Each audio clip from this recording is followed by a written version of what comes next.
أسألك يا من هو الله الذي نحمده ونصلي على رسوله الكريم اما بعد بسم الله الرحمن الرحيم اللهم صل على محمد وعلى آل محمد وبارك وسلم رب اشرح لي صدري ويسر لي امري واحلل عقدة من لساني يفقهوا قولي واجعل لي وزيرا من اهلي آمین یا رب العالمین۔ ناظرین کرام السلام علیکم ورحمۃ اللہ وبرکاتہ۔ تعلیمات قرآن سیریز میں خوش آمدید کہتے ہیں آپ کو، اور الحمدللہ قرآن حکیم کے ایک ایک پارے کا مطالعہ ہر نشست میں آپ کے سامنے پیش کیا جا رہا ہے۔ آج انشاءاللہ 25واں پارہ ہمارے زیر مطالعہ رہے گا۔ آئیے بات کو شروع کرتے ہیں ہمیشہ کی طرح تعارف کے حوالے سے۔ تعارف کے حوالے سے پہلی بات، قرآن کریم کے پارہ نمبر 25 کا مطالعہ انشاءاللہ آج ہمارے پیش نظر رہے گا، اور سورہ حامیم سجدہ رکوع نمبر 7 تا سورۃ الجاثیہ رکوع نمبر 4، یہ صورتیں اور ان کے رکوع شامل ہیں 25 پارے میں۔ آیات کا بھی ذکر کر دیں۔ سورہ حامیم سجدہ آیت نمبر 47 تا سورۃ الجاثیہ آیت نمبر 37، یہ وہ آیات اور ان کے درمیان وہ آیات جو 25 پارے میں شامل ہیں۔ اس کے بعد ناظرین کرام چلتے ہیں مقاصد مطالعہ یعنی لرننگ آؤٹ کم کی طرف۔ کن باتوں کو سمجھیں گے آئیے ان کا ذکر کریں۔ سب سے پہلے پارہ نمبر 25 کی آیات کے مضامین کا جائزہ، سورت کا بھی اوور ویو اور آیات کا بھی تجزیہ آپ کے سامنے رکھا جاتا ہے۔ پھر منتخب آیات کا مطالعہ آپ کے سامنے آج بھی رکھا جائے گا انشاءاللہ 25 پارے کے حوالے سے، اور زیر مطالعہ آیات میں بیان شدہ اہم اوامر و نواہی یعنی ڈوز اینڈ ڈونٹس کا تذکرہ بھی ہمیشہ کی طرح آج بھی آپ کے سامنے رکھیں گے۔ ناظرین کرام اس کے بعد چلتے ہیں سورہ حامیم سجدہ کے مضامین کے تجزیے کی طرف۔ یہ سورت 24 پارے میں شروع ہوئی اور 25 پارے کے آغاز پر بالکل آغاز پر مکمل بھی ہوتی ہے۔ ذکر کرتے ہیں اس کے مضامین کے تجزیے کے حوالے سے۔ پہلی 8 آیات سورہ حامیم سجدہ قرآن کی عظمت و دعوت کا بیان، آیات 9 تا 12 زمین اور آسمانوں کی تخلیق کا بیان، پھر آیات 13 تا 18 سرکش قوموں کا دنیا میں انجام وہ ذکر ہوا ہے، آیات 19 تا 29 سرکش قوموں کا آخرت میں انجام اس کا تذکرہ ہوا، پھر آیات 30 تا 36 اللہ کا پسندیدہ کردار عظیمت کے درجے پر، مراد یہ کہ ایمان لا کر اس پر ڈٹ جانا اور دعوت دین کا کام اور برائی کا جواب بھلائی سے دینا، یہ باتیں ہم نے سمجھی تھیں۔ آیات 37 تا 39 اللہ کی نشانیاں اس کا ذکر ہے، آیات 40 تا 45 عظمت قرآن کا بیان کہ اس کی حفاظت کا ذمہ اللہ نے لیا، باطل اس میں کہیں سے بھی داخل نہیں ہو سکتا، آیات 46 تا 48 روز قیامت اعمال کا نتیجہ بیان کیا گیا ہے، آیات 49 تا 51 انسان کی ناشکری کا ذکر، اور آیات 52 تا 54 عظمت قرآن کا بیان۔ یہ تو سورہ حامیم سجدہ کا اوور ویو آپ کے سامنے رکھا گیا۔ اب سورہ حامیم سجدہ کی چند آیات جو 25 پارے کے بالکل آغاز میں شامل ہیں ان کا تذکرہ کریں گے۔ آیات 47 تا 48 سورہ حامیم سجدہ شرک کرنے کا حسرت ناک انجام بیان ہوا، آیات 49 تا 51 اکثر انسان ناشکرے اور بے صبرے ہیں، ذرا نعمت ملتی ہے تو پھولے نہیں سماتے، اور ذرا آزمائش آ جاتی ہے تو واویلا مچانے میں کمی نہیں کرتے، اور بالکل آخر میں آیات 52 تا 54 قرآن کی حقانیت واضح ہو کر رہے گی۔ ذکر ہوا کہ اللہ اس کائنات میں تمہاری اپنی جانوں میں بھی اپنی نشانیوں کو واضح کرے گا، یہاں تک کہ واضح ہو جائے گا کہ قرآن حق کلام ہے۔ یہ ناظرین کرام بیان ہے سورہ حامیم سجدہ کی چند وہ آیات جو 25 پارے میں داخل ہیں ان کے تعلق سے۔ اب آئیے جیسے ہمیشہ ہم اوامر اور نواہی آپ کے سامنے بیان کرتے ہیں، البتہ سورہ حامیم سجدہ کی وہ آیات جو 25ویں پارے میں شامل ہیں ان میں چند نواہی کا ذکر ہے، وہی آپ کے سامنے رکھنا چاہیں گے۔ آئیے ان کا مطالعہ کرتے ہیں۔ سب سے پہلی بات غیر اللہ کو پکارنا، آیت نمبر 48 میں ذکر ہے، یعنی شرک سے روکا گیا ہے۔ اللہ کی رحمت سے نا امید ہونا، آیت نمبر 49، آخرت کا انکار، آیت نمبر 50، اور ناشکری کرنا، آیت نمبر 51۔ یعنی نواہی میں ہم وہ باتیں بیان کرتے ہیں جن سے شریعت میں منع کیا گیا ہے، اور ان کو لسٹ کر دیتے تاکہ یاد رہے کہ ان باتوں سے ہمیں بچنا ہے۔ اللہ ہمیں بچنے کی توفیق عطا فرمائے۔ ناظرین کرام سورۃ الشورى کا اب آغاز کرتے ہیں، البتہ اس کے آغاز سے قبل ربط سورت آپ کے سامنے رکھیں گے، یعنی پچھلی سورت مکمل ہوئی حامیم سجدہ اور اب آغاز ہو رہے سورۃ شورى کا، ان دونوں کا باہمی تعلق۔ سورہ حامیم سجدہ میں توحید عملی کے حوالے سے دعوت الی اللہ کا ذکر تھا، اللہ کی طرف بلانا اہل ایمان سے ہی تقاضا کیا گیا۔ یہ توحید کا ایک عملی تقاضا ہے، اکیلے کے لیے نیک بن جاؤ کافی نہیں، اب دوسروں کو بھی نیکی کی دعوت دو، یہ ذکر حامیم سجدہ میں تھا۔ سورہ شورى میں کیا ہے آئیے سمجھتے ہیں۔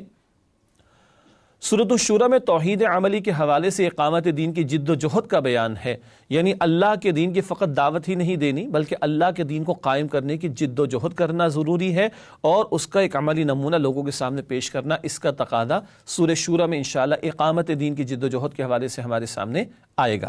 ناظرین کرام، بات کو آگے بڑھاتے ہیں، سورہ شورا کا آغاز کرتے ہیں۔ پہلے اس کے مضامین کا تجزیہ آپ کے سامنے رکھتے ہیں اوور ویو کے طور پر، پھر آیات کا جائزہ آپ کے سامنے رکھیں گے۔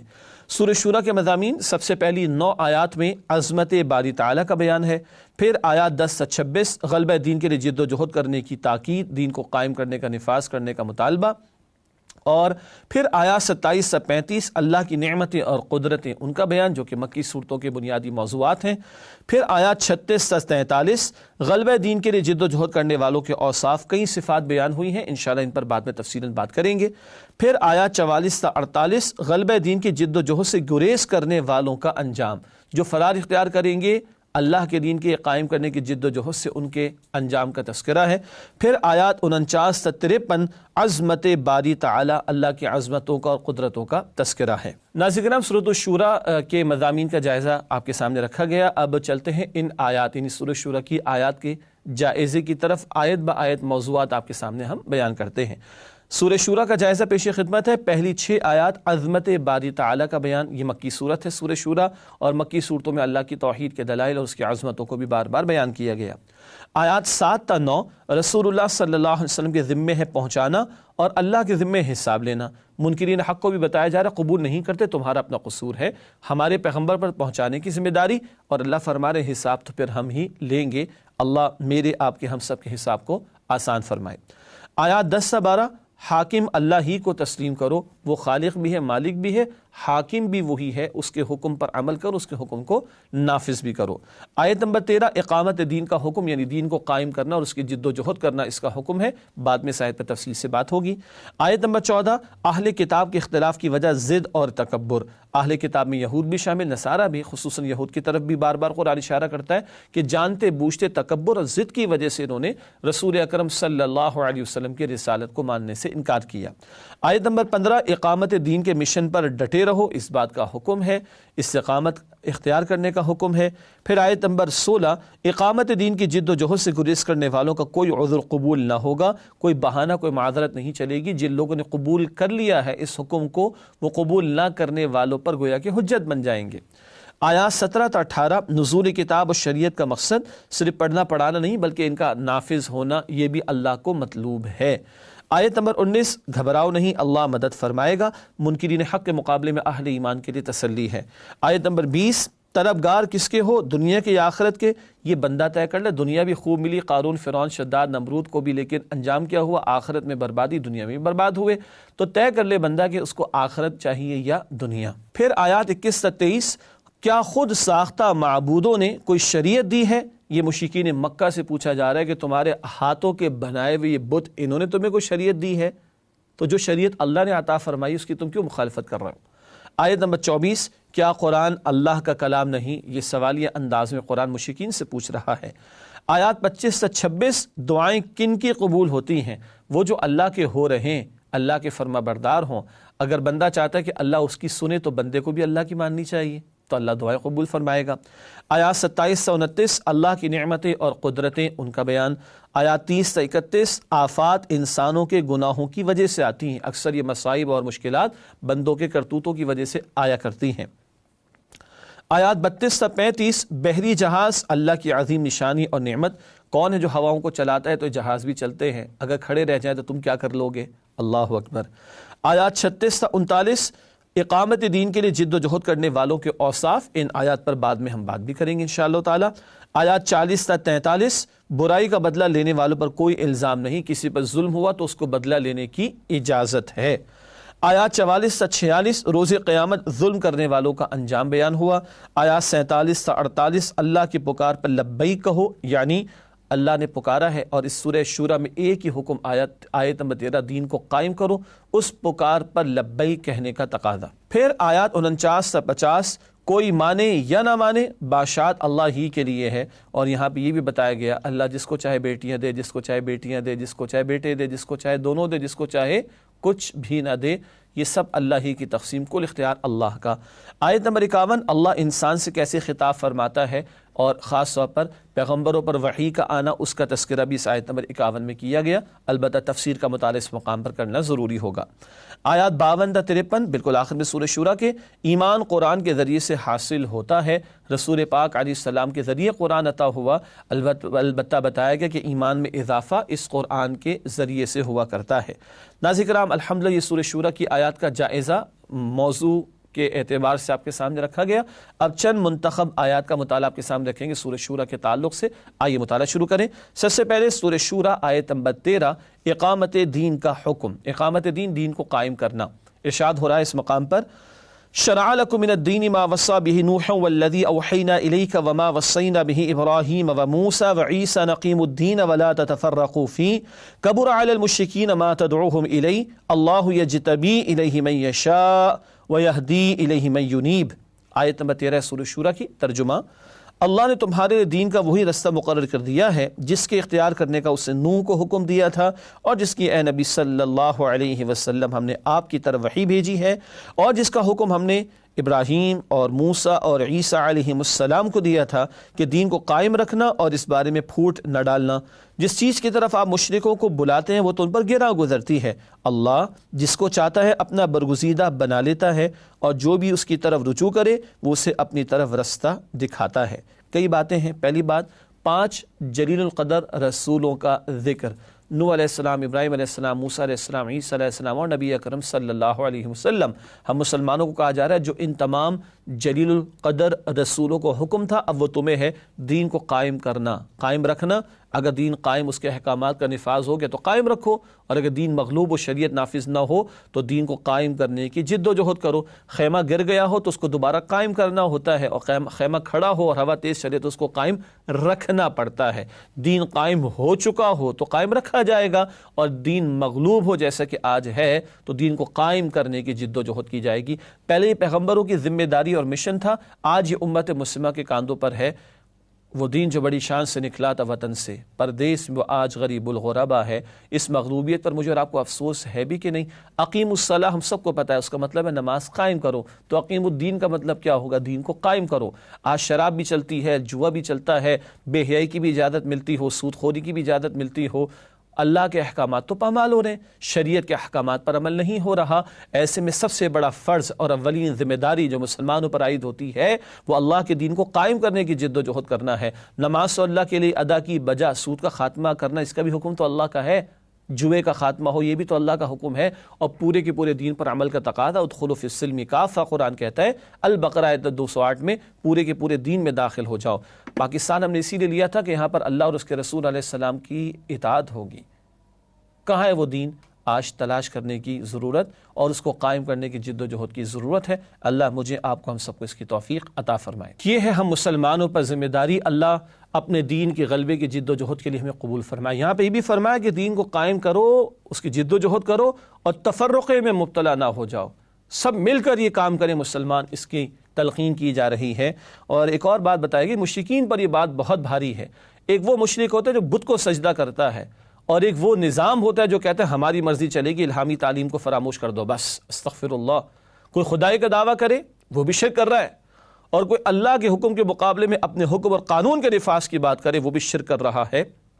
اور اس تعلق سے ہم پر ذمہ داری عائد ہوتی ہے کہ رب کی دھرتی پر اس کے نظام کو قائم کرنے کی جد و جہد کرے۔ اس مقصد کے لیے اس امت کو برپا کیا گیا۔ یہ بھی بتایا کہ اللہ جس کو چاہے اپنی طرف برگزیدہ کر لے، چن لے، یہ اللہ کا خاص معاملہ۔ جیسے حضرت حمزہ رضی اللہ تعالی عنہ کو ایمان کی دولت، اس کی توفیق مل گئی، اور ایک ہے جو اللہ کی طرف رجوع کرے گا اللہ اس کو ہدایت عطا فرمائے گا۔ اللہ ہمیں رجوع والا دل اور رجوع ہونے والی توفیق عطا فرمائے۔ ناظرین کرام، اس کے بعد اگلی جن آیات کا انتخاب کیا گیا ہے سورہ شورا کی آیات 36 تا 40، اہل ایمان کی مطلوبہ صفات۔ سورہ شورا میں اقامت دین، دین کو قائم کرنے کی جد و جہد کرنے کا حکم ہے۔ یہ جد و جہد کرنے والوں میں کیا صفات مطلوب ہیں، اس مقام پر ان کا بیان آ رہا ہے۔ ارشاد ہو رہا ہے فما اوتیت من شیء فمتاع الحیات الدنیا وما عند اللہ خیر وابقى للذین آمنوا وعلی ربهم یتوکلون والذین یجتنبون کبائر الاثم والفواحش واذا ما غضبوا هم یغفرون۔ ترجمہ، لوگوں جو مال و متاع تمہیں دیا گیا ہے وہ دنیا کی زندگی کا سامان ہے، اور جو کچھ اللہ کے ہاں ہے وہ بہتر اور قائم رہنے والا ہے، یعنی ان لوگوں کے لیے جو ایمان لائے اور اپنے پروردگار پر بھروسہ رکھتے ہیں، اور جو بڑے بڑے گناہوں اور بے حیائی کی باتوں سے بچتے ہیں، اور جب غصہ آتا ہے تو معاف کر دیتے ہیں۔ پہلی بات، دنیا نہیں آخرت کے طلبگار ہوتے ہیں ایمان والے، اور جو دنیا کا بندہ بنے وہ دین کا کام کیسے کر سکتا ہے؟ چھوٹی سی سوچ کے ساتھ بڑا کام نہیں ہو سکتا، چھوٹی نگاہ کے ساتھ بڑا ویژن نہیں رکھا جا سکتا، اور جو دین کے لیے محنت کرنا چاہتا ہے اس کو دنیا نہیں آخرت کا طلبگار بننا چاہیے۔ دوسری بات، بڑے بڑے گناہوں سے بچتے ہیں، بچنا تو چھوٹے چھوٹے گناہوں سے بھی، مگر ان کی حساسیت بڑے گناہوں کے تعلق سے ہوتی ہے۔ اور سب سے بڑا گناہ کیا ہو رہا ہے؟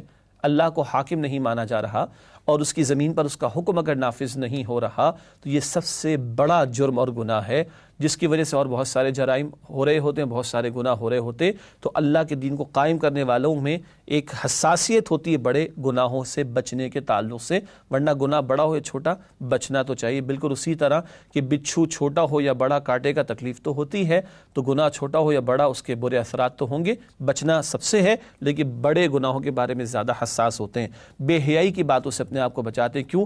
حیا چلی گئی تو ایمان کہاں بچے گا؟ حدیث شریف میں کہ حیا اور ایمان ساتھی ہیں، اگر ایک چلا جائے تو دوسرا بھی چلا جاتا ہے، تو وہ اپنے آپ کو بے حیائی کے کاموں اور باتوں سے بچاتے ہیں۔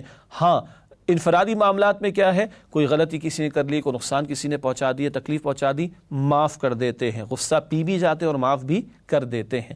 اگلی مزید صفات کا بیان ہے، آگے چلتے ہیں۔ ارشاد ہو رہا ہے آیت نمبر 38، 39 اور 40 میں، والذین استجابوا لربهم واقاموا الصلاة وامرهم شورى بینهم ومما رزقناهم ينفقون والذین اذا اصابهم البغي هم ينتصرون وجزاء سیئة سیئة مثلها فمن عفا واصلح فاجره على الله انه لا يحب الظالمین۔ ترجمہ، اور جو اپنے رب کے فرمان کو قبول کرتے ہیں اور نماز کی پابندی رکھتے ہیں اور اپنے کام آپس کے مشورے سے کرتے ہیں، اور جو مال ہم نے ان کو عطا فرمایا ہے اس میں سے خرچ کرتے ہیں، اور جب ان پر ظلم و زیادتی ہو تو بدلہ لیتے ہیں، اور برائی کا بدلہ تو اسی طرح کی برائی ہے، مگر جو درگزر کرے اور معاملے کی اصلاح کر لے تو اس کا اجر اللہ کے ذمے ہے، بے شک وہ ظلم کرنے والوں کو پسند نہیں کرتا۔ یہ آیات 38، 39 اور 40 کا ترجمہ ہے۔ اس کے بعد اگلی دو آیات جن کا انتخاب کیا گیا سورہ شورى میں سے آیات 49 تا 50، اولاد محض اللہ کی عطا ہے، ذکر ہو رہا ہے، ارشاد ہوا، للہ ملک السماوات والارض یخلق ما یشاء یہب لمن یشاء اناثا ویہب لمن یشاء الذکور او یزوجہم ذکرانا واناثا ویجعل من یشاء عقیما انہ علیم قدیر۔ ترجمہ، آسمان و زمین کی تمام بادشاہت اللہ ہی کی ہے، وہ جو چاہتا ہے پیدا کرتا ہے، جسے چاہتا ہے بیٹیاں عطا کرتا ہے اور جسے چاہتا ہے بیٹے دیتا ہے، یا ان کو بیٹے اور بیٹیاں دونوں عنایت فرماتا ہے، اور جس کو چاہتا ہے بے اولاد رکھتا ہے، وہ تو جاننے والا اور قدرت والا ہے۔ جس کو چاہے دے قدرت ہے، مگر اسی کو علم ہے کس کو بیٹیاں دے، کس کو بیٹے دے، کس کو دونوں دے، کس کو کچھ نہ دے۔ اب کوئی الزام تراشی نہیں کہ فلاں کے بیٹی کیوں پیدا ہو گئی، یمونہ بنائے کہ بیٹی کیوں پیدا ہو گئی میرے گھر کے اندر۔ یہ سب اللہ کی عطا کا معاملہ۔ یہ مقام بڑا قیمتی ہے گھرانوں میں بیان کرنے کے لیے، جس کو چاہے بیٹے دے، جس کو چاہے بیٹیاں دے، جس کو چاہے دونوں دے، جس کو چاہے کچھ بھی نہ دے، اس کا فیصلہ اس کی حکمت ہوگی، واللہ اعلم۔ ناظرین کرام، ایک وقفہ لیتے ہیں، اس کے بعد اگلی سورت کا مطالعہ شروع کریں گے انشاءاللہ۔ امید آپ ہمارے ساتھ رہیں گے۔ السلام علیکم ورحمۃ اللہ وبرکاتہ۔ السلام علیکم ورحمۃ اللہ وبرکاتہ۔ ناظرین کرام، تعلیمات قرآن سیریز میں آپ کو خوش آمدید کہتے ہیں۔ الحمدللہ آج ہم قرآن حکیم کے 25ویں پارے کے حوالے سے مطالعہ کر رہے ہیں، اور وقفے سے پہلے سورہ شورى کا بیان کسی درجے میں ہوا تھا مکمل۔ اب آغاز کریں گے سورۃ الزخرف کا، البتہ ہمیشہ کی طرح پہلے ربط صورت آپ کے سامنے بیان کریں گے۔ سورۃ الشورى اور سورۃ الزخرف کے درمیان جو ربط صورت آئی ہے اس کو سمجھتے ہیں۔ اس حوالے سے پہلی بات، سورۃ الشورى میں اقامت دین کی جد و جہد کا تقاضا تھا۔ تفصیلاً یہ بات آئی کہ اللہ نے اپنے دین کو قائم کرنے کی جد و جہد کا ہم سے تقاضا کیا۔ یہ اقامت دین کا بیان سورہ شورى میں آیا تھا۔ سورہ زخرف کے حوالے سے نوٹ کیجئے گا، سورۃ الزخرف میں اللہ تعالیٰ کی تکوینی حاکمیت کے ساتھ ساتھ تشریعی حاکمیت کا بیان ہے۔ اس کو تھوڑا سمجھ لیتے ہیں۔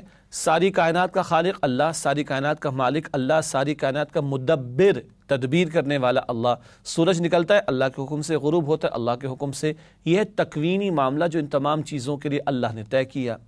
ایک ہے اللہ کا تشریعی معاملہ، بندوں کے لیے اللہ نے شریعت عطا کی ہے، بہرحال کچھ نیک ہوں گے کچھ برے ہوں گے، انجام مختلف ہوگا کیونکہ عمل کا اختیار اللہ نے دیا ہے۔ بتایا جا رہا ہے سورہ زخرف میں ساری کائنات میں تکوینی حاکمیت اللہ کی ہے، خالق بھی وہ، مالک بھی وہ، حاکم بھی وہ، تو زمین پر اسی کے احکامات کو مانو، اسی کو الہ مانو، اسی کو معبود مانو، اسی کی عبادت کرو، اس کے ساتھ کسی کو شریک نہ کرو۔ تو تکوینی حاکمیت کی طرح تشریع حاکمیت بھی اللہ کے لیے ہے۔ پچھلی صورت میں اقامت دین کا ذکر تھا، اب تشریعی حاکمیت کا بیان سورہ زخرف میں ہے۔ آئیے بات کو آگے بڑھاتے ہیں اور سورۃ زخرف کے مضامین کا تجزیہ آپ کے سامنے رکھتے ہیں ایک اوور ویو کی صورت میں۔ پہلی 14 آیات سورہ زخرف کی جلال و جمال باری تعالی، جلال و جمال یہ دو الگ الگ کیفیات ہوا کرتی ہیں، اللہ کی عظمت و قدرتوں کا زوردار بیان بھی ہے اور اللہ کی نعمتوں کا اور اللہ کے انعامات اور اللہ کے احسانات کا بیان بھی ہے۔ مزید برآں آیات 15 تا 45 مشرکین مکہ کی گمراہیوں کی مذمت، ان کے شرکی عقائد اور شرکی طرز عمل اور اعمال، ان کا تذکرہ ہے اس مقام پر۔ پھر آیات 46 تا 56 حضرت موسیٰ علیہ السلام اور آل فرعون کے درمیان کشمکش، آل فرعون فرعون کے پیروکار اور موسیٰ علیہ السلام کی ان کے ساتھ کشمکش، اور پھر بالآخر فرعون اور آل فرعون کو غرق کیا گیا، یہ بتا کر مشرکین مکہ کو عبرت دلائی جا رہی ہے اور یہ بتا کر صحابہ کرام کو، نبی اکرم صلی اللہ علیہ وسلم کو تسلی عطا ہو رہی ہے۔ پھر آیات 57 تا 67 حضرت عیسیٰ علیہ السلام کی عظمت، ان کی معجزانہ پیدائش کا تذکرہ بھی ہے اور انہیں قیامت کی ایک علامت بھی قرار دیا گیا اور ان کے معجزات کا بیان بھی۔ پھر آیات 68 تا 78 اہل جنت اور اہل جہنم کا ذکر، جنت و جہنم کی کیفیات کا تذکرہ بھی ہے، اور آخر میں آیات 79 تا 89 نبی اکرم صلی اللہ علیہ وسلم کی مشرکین مکہ کے ساتھ کشمکش، وہ جو دعوت حق پیش ہو رہی ہے اور اس کی مخالفت ہو رہی ہے، اس ساری کشمکش کا تذکرہ بھی اس مقام پر آیا ہے۔ بات کو آگے بڑھاتے ہیں، سورہ زخرف کی آیات کے مضامین کو اوور ویو کے طور پر سمجھ لینے کے بعد اب آیات کا تجزیہ کرتے ہیں اور آیت با آیت آپ کے سامنے موضوعات رکھیں گے انشاءاللہ تعالی۔ سورۃ زخرف کا جائزہ، پہلی 4 آیات قرآن عربی کی اہمیت، اللہ نے عربی میں نازل کیا، اس کی بڑی اہمیت ہے، اور جو اولین مخاطب تھے، ایڈریسی تھے قرآن کے، وہ اہل عرب تھے، ان کو غور و فکر کی دعوت دی گئی۔ آیات 5 تا 8 مشرکین مکہ کے لیے دھمکی، حق قبول نہیں کرو گے، مخالفت پر اڑے رہو گے تو پھر اللہ کا عذاب بھی تمہارے لیے تیار۔ آیات 9 تا 14 اللہ سبحانہ و تعالیٰ کے احسانات اور انعامات کا بیان۔ آیات 15 تا 19 فرشتے اللہ کے بندے ہیں، بیٹیاں نہیں، جیسے کہ غلط عقیدہ تھا معاذ اللہ مشرکین مکہ کا۔ آیات 20 تا 21 اللہ کا اذن اور ہے اور اس کی رضا اور ہے، اللہ ہی کی توفیق سے سب کچھ ہوتا ہے، لیکن جب بندہ نیکی کرتا ہے، خیر کا عمل کرتا ہے، تو اس میں اللہ کی اجازت بھی ہے، اذن، اور اللہ کی رضا بھی ہے۔ بندہ برائی کرتا ہے، گناہ کرتا ہے، اللہ ہی کے دیے ہوئے جسم کو استعمال کر کے اللہ کی ہی اجازت سے برائی کرتا ہے، اس میں اجازت ہے، اذن ہے، اللہ کی رضا اور خوشنودی نہیں ہے۔ اس کے بعد آیات 22 سے 25 شرک کے لیے دلیل، باپ دادا کی پیروی، یہ مشرکین مکہ اور ماضی کی تاریخ جس میں گمراہ اقوام کا تذکرہ ملتا ہے۔ ہمیشہ گمراہی کی ایک بہت بڑی وجہ کیا تھی؟ حق کی بات کو رد کر رہے ہیں، کیوں؟ باپ دادا تو ایسے ہی کرتے تھے جیسے ہم کر رہے ہیں، باپ دادا کی اندھی پیروی کا نتیجہ یہ نکلتا ہے کہ لوگ گمراہی پر ہی اڑے رہتے۔ آیات 26 تا 28 دین ابراہیم توحید خالص تھا، مشرکین مکہ اپنی نسبت کرتے تھے ابراہیم علیہ السلام کی طرف، تو ابراہیم علیہ السلام کا ذکر کر کے ان کی توحید خالص کا تذکرہ کر کے ان مشرکین مکہ کو توحید کی دعوت دی جا رہی ہے۔ آیات 29 تا 32 کیا رسول کسی دولت مند کو ہونا چاہیے؟ یہ مشرکین مکہ کے بھونڈے اعتراضات تھے، کسی یتیم کو اللہ نے رسول بنا دی، معاذ اللہ، ان کے پاس تو کوئی بڑا خزانہ ہونا چاہیے، اس طرح کی باتیں اور مقامات پر آئی ہیں، یہاں بھی اس کا تذکرہ ہے۔ آیات 33 تا 35 اللہ کی نگاہ میں دنیا کی حقیقت، اللہ نے ذکر کیا اللہ چاہے تو لوگوں کے گھروں کو اور ان کی سیڑھیوں کو اور ان کی چھتوں کو سونے کا اور چاندی کا بنا دیں، مگر سارے گمراہ ہو جائیں گے، غفلت میں مبتلا ہو جائیں گے، ذائع حق کی طرف آئیں گے ہی نہیں۔ پھر اللہ تعالیٰ نے اس لیے نہیں کیا، اس میں بھی حکمت ہے، ورنہ اللہ کی نگاہوں میں کوئی حیثیت نہیں دنیا کی، جیسے کہ حدیث شریف میں آتا ہے مچھر کے پر کے برابر بھی نہیں۔ آیات 36 تا 39 شیطان کا وار کس پر چلتا ہے، اس پر بعد میں بات کریں گے، جو رحمان کے ذکر سے ہٹتا ہے اس پر شیطان مسلط ہو جاتا ہے۔ آیات 40 تا 45 نبی اکرم صلی اللہ علیہ وسلم کی دلجوئی سابقہ اقوام کے واقعات بیان کر کے بھی اور اللہ تعالیٰ کی طرف سے دلجوئی کا اہتمام کر کے بھی تسلی کا سامان ہوتا ہے رسول اکرم علیہ السلام اور صحابہ کرام کے لیے۔ آیات 46 تا 50 آل فرعون کی بدنصیبی، اللہ نے ایک رسول کو بھیجا، موسیٰ علیہ السلام کو بھیجا، حق کے ساتھ بھیجا، معجزات کے ساتھ بھیجا، مگر انہوں نے مان کر نہ دیا، ہٹ دھرمی پر اڑے رہے، بعد میں غرق کر دیے گئے۔ آیات 51 تا 56 فرعون کا تکبر، وہ کہتا تھا ہمارے پاس زمین ہے، ہمارے پاس وسائل ہے، ہمارے پاس اختیار ہے، اور موسیٰ تو ہمارے گھر میں پلا، معاذ اللہ، یہ اس طرح اس انداز سے اس نے بات کی ہے، اپنے تکبر کا اظہار کیا۔ آیات 57 تا 60 مشرکین مکہ کی حضرت عیسیٰ علیہ السلام سے دشمنی، مشرکین کہتے لو ہمارے معبودوں کے بارے میں تو ایسا اور ویسا کہا جاتا ہے، قرآن جس عیسیٰ علیہ السلام کی عظمت بیان کرتا ہے ان کو بھی تو اللہ کی توحید میں، اللہ کی الوہیت میں شامل کیا گیا، معاذ اللہ، یہ تو نصارہ کے غلط بھونڈے عقائد تھے، ورنہ عیسیٰ علیہ السلام تو اللہ کے بندے اور اس کے رسول اور توحید کی دعوت دینے والے، مگر مشرکین کہتے ہیں ہمارے بتوں کو برا بھلا کہا جاتا ہے، تو عیسیٰ علیہ السلام کی بھی تو جو ہے وہ پرستش کی گئی، ان کو بھی تو خدا کی خدائی میں اور الوہیت میں شامل کیا گیا، اس طرح کی بھونڈی بات ان لوگوں نے بیان کی، معاذ اللہ۔ آیات 61 تا 62 حضرت عیسیٰ علیہ السلام قیامت کی ایک نشانی ہے، کیا مطلب؟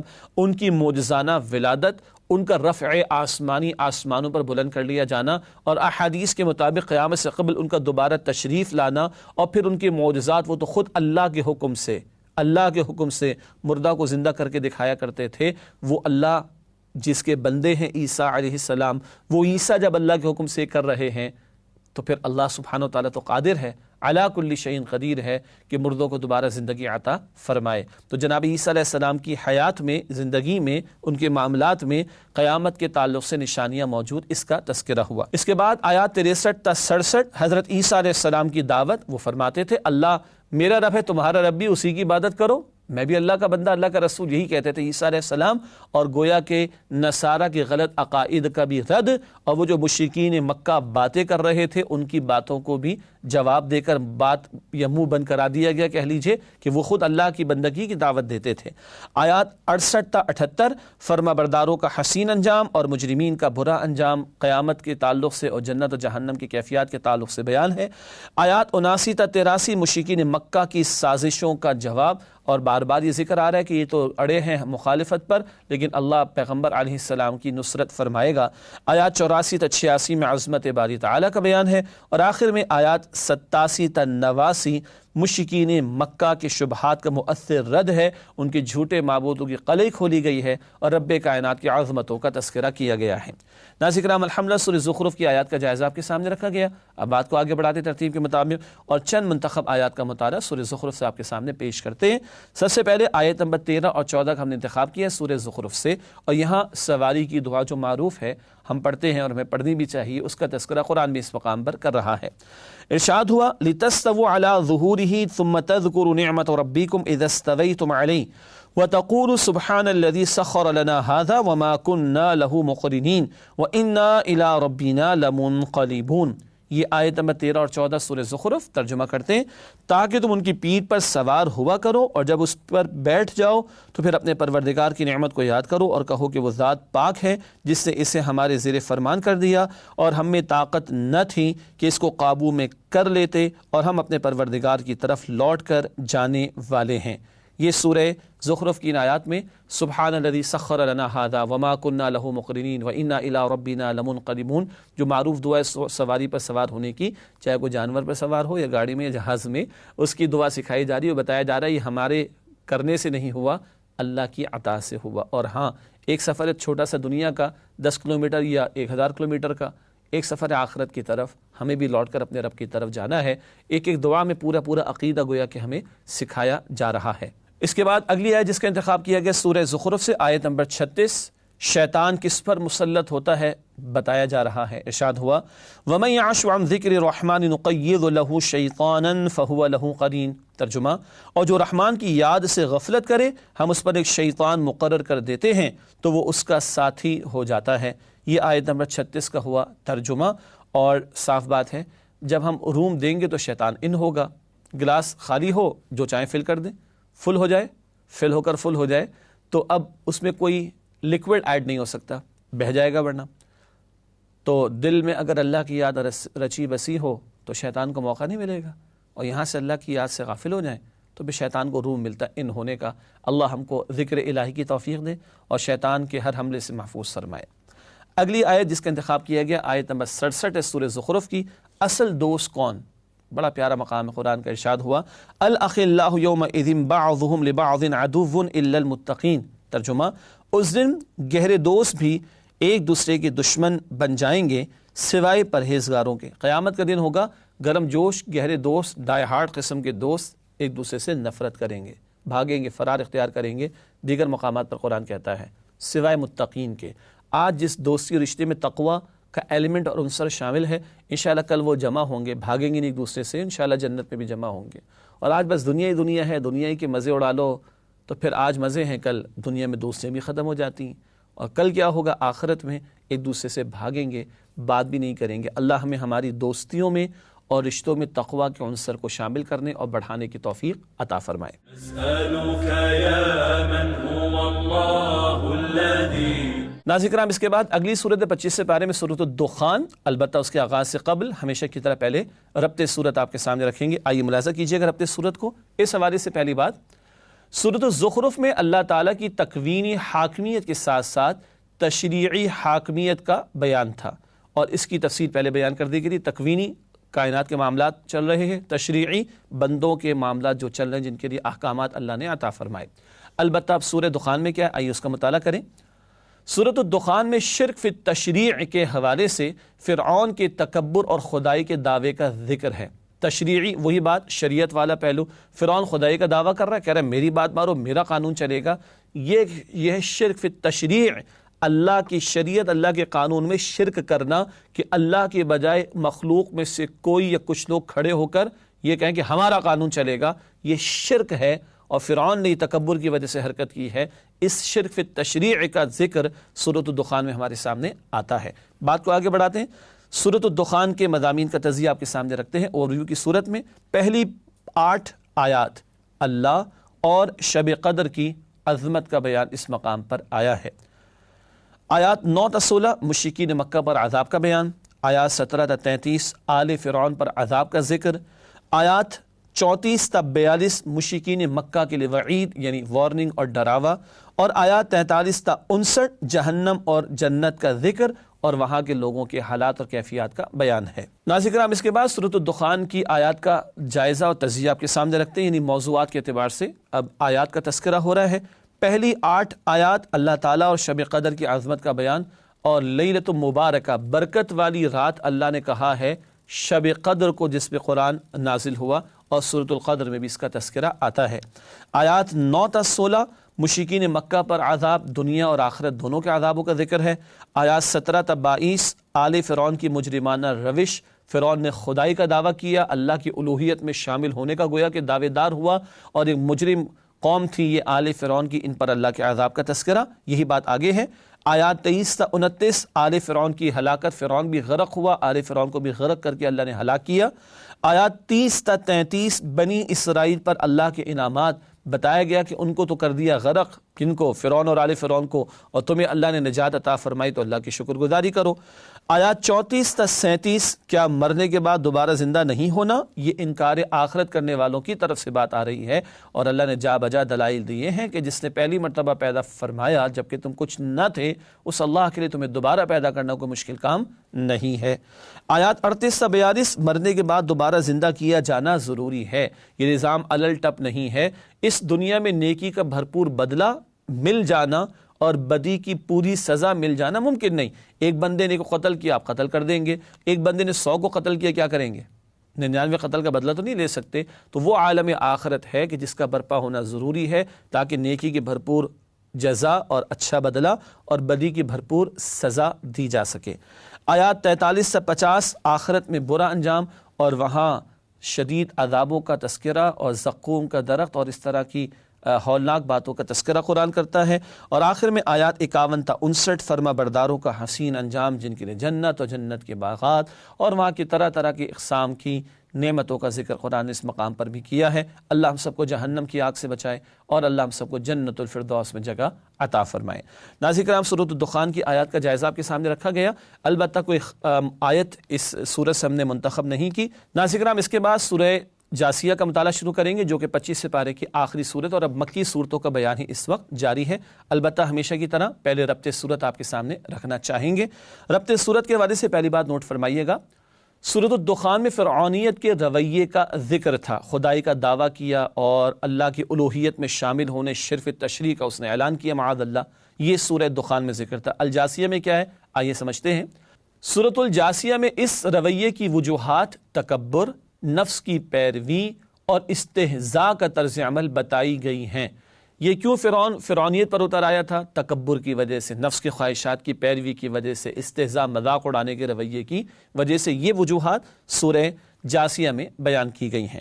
اس کے بعد چلتے ہیں سورہ جاسیہ کے مضامین کے تجزیے کی طرف، ایک اوور ویو آپ کے سامنے رکھنا چاہیں گے۔ پہلی 15 آیات الہی سے اعراض کا انجام، اعراض فراموش کرنا، اس کا انجام۔ آیات 16 تا 22 شریعت کی پیروی کا حکم عطا ہوا۔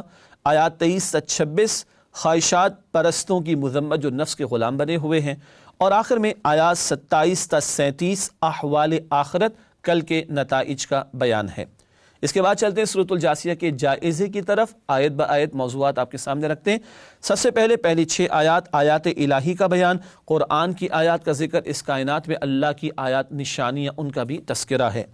آیات 7 تا 11 آیات الہی سے اعراض کی سزا کہ جو کفر پر اڑے رہیں، اللہ کی آیات کو فراموش کریں، بہرحال پھر ان کے لیے عذاب تیار ہے۔ آیات 12 تا 13 تسخیر کائنات کی بشارت، اس زمین و آسمان میں جو کچھ اللہ کہتے تمہاری خدمت پر لگایا، مراد تاکہ تمہاری زندگی برقرار رہ سکے، یہ ہے تمہاری خدمت پر لگا دینے کا مفہوم، تسخیر کا مفہوم۔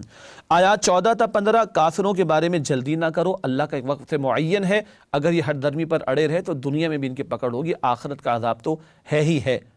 آیات 16 تا 17 بنی اسرائیل کی بد نصیبی، اللہ سبحانہ وتعالیٰ نے موسیٰ علیہ السلام جیسے رسول عطا فرمائے اور اللہ نے کتنی نعمتیں دیں، فرعون اور آل فرعون کے ظلم و ستم سے نجات بھی دلائی، مگر پھر یہ شرک پر اڑ گئے، بتوں کی پوجا پاٹ انہوں نے گائے کی پوجا پاٹ کر لی۔ ایک جگہ راستے میں کہیں دیکھا، یہ سورۃ البقرہ میں ذکر آتا ہے، تو کہا ان کے جیسا معبود ہمیں بھی بنا کر دے دو، معاذ اللہ ثم معاذ اللہ۔ آیات 18 تا 20 اب مسلمانوں کی آزمائش ہے۔ ماضی میں کبھی بنی اسرائیل پر ظلم و ستم کے پہاڑ توڑے فرعون نے، لیکن بالآخر فرعون غرق کیا گیا۔ مسلمانوں کو بتایا جا رہا ہے کہ تم پر بھی آزمائش آئیں گے، مگر بالآخر اللہ کی مدد بھی تمہارے شامل حال ہوگی۔ آیات 21 تا 22 کیا شریعت پر عمل کرنا اور نہ کرنا برابر ہے؟ قطعاً ایسے نہیں، اللہ کے فرما بردار اور اللہ کے نافرمان برابر نہیں ہو سکتے۔ آیت نمبر 23 نفس کی غلامی بھی شرک ہے، اس کو الہ کہا گیا کہ جس نے اپنی خواہش نفس کو اپنا الہ بنا لیا، اس آیت پر بعد میں بات ہوگی انشاءاللہ۔ آیات 24 تا 26 دہریت کی گمراہی، اللہ اور آخرت دونوں کا انکار۔ دہریت کیا ہے؟ زمانہ ہی ہمیں زندگی دیتا ہے، زمانہ ہی ہمیں موت دے دیتا ہے، ہم تو جیتے اور مرتے ہیں۔ خالق کائنات کا انکار۔ ان بے وقوفوں سے کوئی کہے کہ جو زمانہ پیدا کر رہا ہے تو میں موت دے رہا ہوں، دوبارہ بھی تو پیدا کر سکتا ہے، تو سادہ سی بات ہے کہ اللہ کا انکار یہ کرتے ہیں ایتھیسٹ یعنی دہریے۔ آیات 27 تا 29 گمراہ کن تصورات دینے والے برباد ہوں گے جو کفر اور شرک کی باتیں کر رہے ہیں معاذ اللہ۔ پھر آیات 30 تا 33 روز قیامت اچھا اور برا انجام، جنت والوں جہنم والوں کا تذکرہ، اور آخر میں آیات 34 تا 37 مجرمین کے لیے حسرتناک بیان کہ کل سب کو جو مجرمین ہیں ظالمین ہیں سزا ہوگی، عذاب دیا جائے گا، مگر کل حسرتیں کریں گے کہ ہمیں ایک موقع مل جائے لوٹنے کا، وہ موقع نہیں ملے گا، اور حسرتوں میں یہ لوگ پڑے رہیں گے اور عذاب میں مبتلا رہیں گے۔ اللہ ہم سب کو جہنم کے عذاب سے محفوظ فرمائے۔ ناظرین کرام، اس کے بعد چلتے ہیں منتخب آیات کے مطالعے کی طرف سورہ جاسیہ کے تعلق سے، اور ایک ہی آیت کا ہم نے انتخاب کیا ہے، آئیے اس کا مطالعہ کریں۔ سورۃ الجاسیہ کی آیت نمبر 23 خواہش نفس کی پیروی، اس کا تذکرہ منع کیا گیا، اس سے فرمایا افرأیت من اتخذ الہہ ہواہ وَأَضَلَّهُ اللَّهُ عَلَى عِلْمٍ وَخَتَمَ عَلَى سَمْعِهِ وَقَلْبِهِ وَجَعَلَ عَلَى بَصَرِهِ غِشَاوَةً فَمَن يَهْدِهِ مِن بَعْدِ اللَّهِ أَفَلَا تَذَكَّرُونَ۔ ترجمہ، کیا آپ نے اس شخص کو دیکھا جس نے اپنی خواہش نفس کو اپنا معبود بنا رکھا ہے اور باوجود سمجھ بوجھ کے گمراہ ہو رہا ہے، تو اللہ نے بھی اسے گمراہ کر دیا اور اس کے کانوں اور دل پر مہر لگا دی اور اس کی آنکھوں پر پردہ ڈال دیا۔ اب ایسے شخص کو اللہ کے بعد کون ہدایت دے سکتا ہے؟ تو کیا تم نصیحت نہیں پکڑتے؟ جو نفس کی خواہش کی پیروی کر رہا ہے، قرآن کہہ رہے اس نے تو اپنی خواہش نفس کو الہ بنا لیا۔ ایک ہے اللہ کا حکم، ایک نفس کی چاہت، اگر نفس کی چاہت پر عمل کیا تو یہ کیا ہے؟ استغفر اللہ، یہ تو شرک ہو جائے گا۔ اللہ تعالیٰ میری اور آپ کی حفاظت فرمائے۔ یہ بھی بتایا کہ علم کے باوجود اللہ نے گمراہ کیا۔ علم ہونا ایک شے ہے، ہدایت کا ہونا دوسری شے ہے۔ اللہ علم نافع عطا فرمائے، جیسے کہ حدیث شریف میں دعا ہے اللہم انی اسألک علما نافعا، اللہ میں آپ سے علم نفع دینے والے علم کا سوال کرتا ہوں، تو علم نفع والا ہو اور علم ہدایت کے ساتھ ہو اور اخلاص کے ساتھ ہو۔ اللہ ہم سب کو توفیق عطا فرمائے۔ ناظرین کرام، پروگرام کے آخر میں ہمیشہ کی طرح نبی اکرم صلی اللہ علیہ وآلہ وسلم کا ایک فرمان مبارک پیش خدمت ہے۔ فرمان نبوی صلی اللہ علیہ وسلم، تم میں سے کوئی شخص اس وقت تک مؤمن نہیں ہو سکتا جب تک کہ اس کی خواہش نفس اس ہدایت کے تابع نہ ہو جائے جو میں لایا ہوں، یعنی قرآن حکیم۔ شرح السنہ میں اس روایت کو نقل کیا گیا ہے۔ اللہ تعالیٰ سے دعا ہے کہ اللہ تعالیٰ ہمیں قرآن حکیم سے مزید ہمارے تعلق کی مضبوطی عطا فرمائے۔ ناظرین کرام، اسی کے ساتھ آپ سے اجازت چاہیں گے۔ وآخر دعوانا ان الحمدللہ رب العالمین، والسلام علیکم ورحمۃ اللہ وبرکاتہ۔ نسألك يا من هو الله